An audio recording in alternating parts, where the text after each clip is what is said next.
Welcome back to the belted Galloway Homestead. As I mentioned, we relocated to southern Indiana, and I've got a lot of work here to do to set up the homestead and get it running, get it in good shape for the Belties. One of the first projects is going to be putting in this pasture here. You can see I got a good area of land, grass for pastures. Got some shelter out there, got some water there. It's quite windy here, so hopefully you're not picking up too much of that. But I went through here and I laid out a place to put the poles in, marked the poles for depth right there.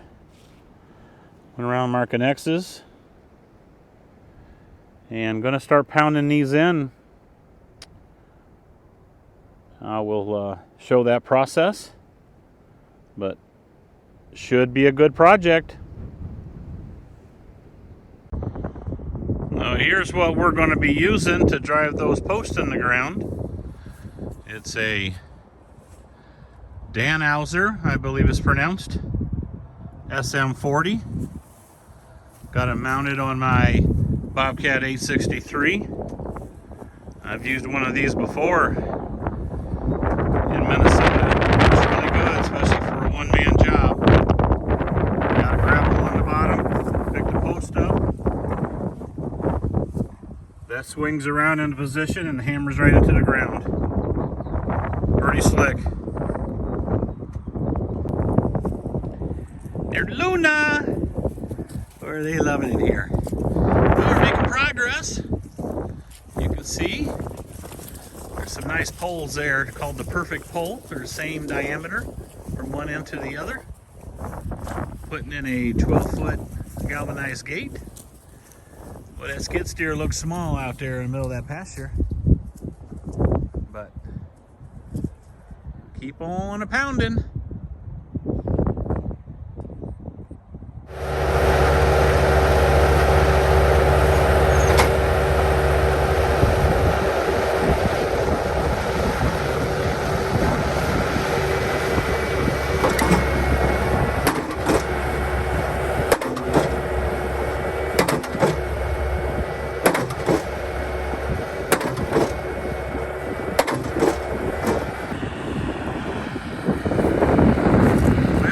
Coming along. The wind is still just blowing out here like crazy, but I gotta push on. Belties need some fresh grass, some better pasture. Coming along though. Well, we are slowly getting there. Putting the insulators on the poles now. Going with 3 hot wires here. Coming down 3 inches. Coming down 16. Coming down 16.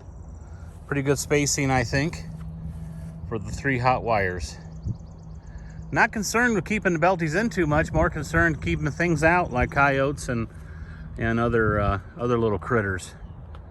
But it's looking good. A lot more work to do. So everywhere there's a termination, say at a gate particularly, I like making up harnesses in my shop, and I'll get some 12.5 gauge electric wire, and then I'll use these wraparound insulators and use these 12.5 gauge crimping sleeves, and then I've got this crimping tool here to crimp those. But going 3 wires is pretty easy. I start with like a 120-inch piece of wire, and I put the insulator in the middle and make sure I have even halves, and then start building it out. And the idea here is I'm doing less work out there at the fence and using less crimps. So you see I come around, I crimp, I leave this, I put a couple crimps here. That's where that center wire will come in. I put this protective sleeve here just in case I interfere with the H-bracing on the fence. And then I got these little pigtails that run out, and that's where the upper wire will be. and that's where the lower wire will attach. And you can see then you're all got a single run for the electric fence to transmit the pulse of the shock. And there you have it. Now keep in mind the diameter of pole you're working with. I'm working with 6 inches here, but you slide it over. Here's where your H bracing will go across. So I've got that protective deal for so it don't ground out. Top wire come across. You got your bottom, your middle wire will crimp into here with these 2 crimpers. So make sure you gotta put your crimpers on in the right order. And that comes out, and then the bottom one down here. So then make sure you put these on your pole before you do your H bracing and before you do your gate hinges, so you can slide this over. So you slide it over. See, now you don't have to build this on the pole after all that other stuff is put on there. I just find it easier. Hope this helps. Well, finishing up the fence here, so I thought I'd do a final review and point out some of the differences that I did this time, but I kept from doing the 90s just for me for mowing. Also, I put the wire on the outside of the fence instead of the inside. Here again, allowed the cows to have 6 more inches all the way around to eat. And then also I thought before I had to trim that up on the other side, they couldn't reach it. So I'm thinking maybe I got just a little bit of less trim in here than that. So that's why I put the fence on the outside. So that's why I put the wire on the outside of the poles, is just to give them a little bit more grass and try to make it easier on me here.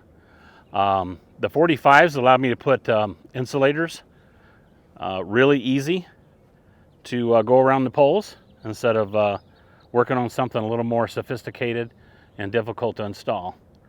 You can see the grass is coming in nice and the fence looks good.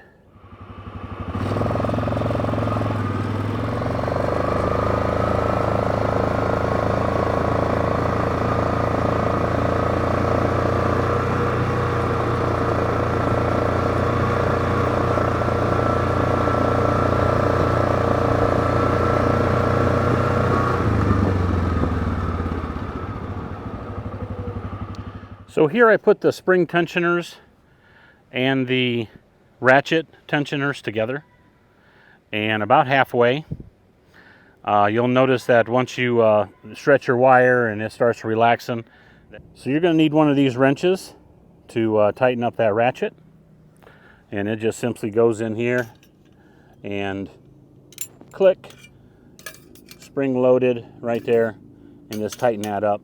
These are the larger ones. There's smaller ones that you can get that are lighter, probably would sag less, but I had those laying around. I like these for a longer run, so when the deer run into it, the fence, it does have some give to it, and it won't break the wire. So need to tighten these up a little and finish it up. I think you can hear Cookie in the background probably with her unique moo. She's quite upset that the parents are out front here and she's in the back, but she'll get used to it. I thought I was going to need an H brace here about midway, but I decided against it. So that's why those are there, to put that H bracing across. But found out that the run really wasn't as long to need that, but I just went ahead and left the poles there, and that's why those two are a little closer than the other ones. So basically went 20 feet apart for the rest of the poles, and these are 8. And there's Maddox and Gracie already loving the pasture.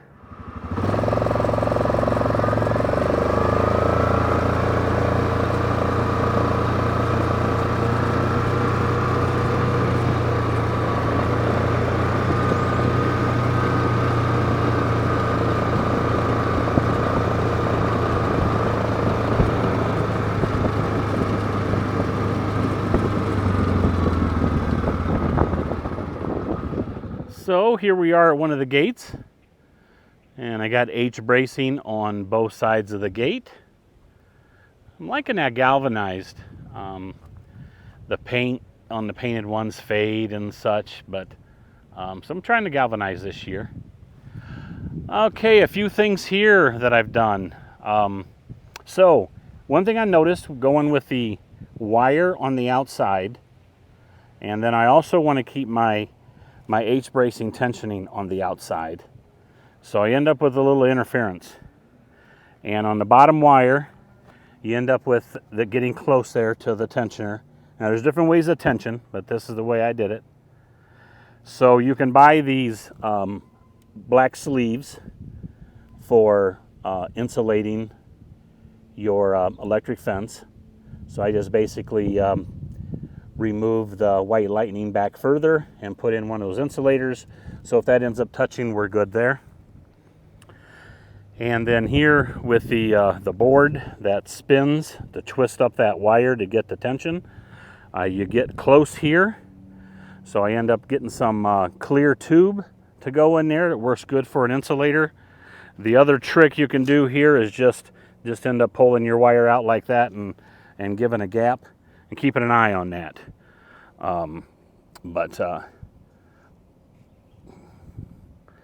Just give it one of those. But if something hits it, you know, a deer runs into it or something, it could end up going back against that board. So that's why I've got it insulated, so I ain't got to worry about it. And then another pointer is, I was almost tempted to use a pole as the cross member here for the H bracing, but I thought it was a waste of money. So I was looking around. I almost went with some galvanized pipe because I thought it would accent nice with the gate. But then I found these timbers. These are landscape timbers that you can buy at a big box store. And boy, are they low cost. We're talking like $4 or $5. So I'm not even coming in contact with the ground, but they are treated. And they also give me a little benefit for being flat on both sides, so you can stack them in your landscaping for the other use of them. But I use these, and they are working out pretty good. So for $4 or $5, I got me a nice H brace support there, instead of using the cost of a pole, and then also having to deal with that width there, which really isn't a problem because I've got the insulator here, but it just been, you know, more money to do that. And then again, you see, didn't do a 90, got a 45s going around here. Done corners differently. If you look at my other videos, this was easy, low cost, putting these insulators there. The good thing about the insulators, if you need to even, you could even put two. You could put one here and you could put one here, and that would be also a great way of doing it. But one is keeping the wire away from the pole, and it's working good. So, but wanted to give you the finished product look here. One thing that you can do, and I've left, when I showed you how to make these harnesses, I left these wires sticking out, and you can run a wire from this side of the fence, bury it under the ground on your gate to this side of the fence, and that's just keep the electric shock going all the way around your fence. So you can bury it under every gate, or you can just bury it under one. But then, you know, you just got more ability for the electric to go around the fence instead of just one, because it always, something happens when you least expect it on there. You got to keep an eye on it. But other than that, took a long time working on the water also. So, but boy, the pounder made it easy. Beautiful fence. I think it's going to work good. Any questions? Any comments? I love hearing from you. Other than that, thanks for watching, and subscribe. Give me a like, and reach out. Thank you.